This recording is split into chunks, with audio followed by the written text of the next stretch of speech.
সাতক্ষীরার কলরুয়ায় শেখ হাসিনার গাড়িবহরে হামলার মিথ্যে মামলায় ৭০ বছরের সাজাপ্রাপ্ত হয়ে ৪ বছর কারাভোগের পর নিজ জন্মস্থানে ফিরেছেন সাতক্ষীরা ১ আসনের সাবেক এমপি ও বিএনপির কেন্দ্রীয় নেতা হাবিবুল ইসলাম হাবিব। তার আগমনকে ঘিরে জনতার ঢল নেমেছে সাতক্ষীরায়। শনিবার বিকেল ৫টায় সাতক্ষীরার পাটকেলঘাটা কুমিরা হাই স্কুল মাঠে পা রাখেন হাবিবুল ইসলাম হাবিব। তালা উপজেলা বিএনপি আয়োজিত গণসংবর্ধনা মঞ্চে পৌঁছানোর সঙ্গে সঙ্গে উচ্ছ্বাসে ফেটে পড়েন লাখো জনতা।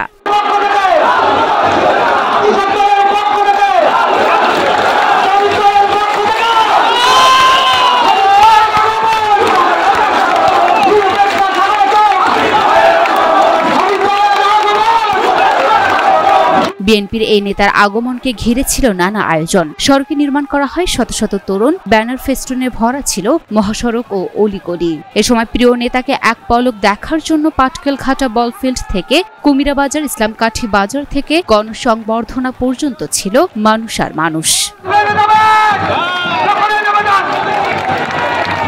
Luna Afroz Snipa, Dhaka post.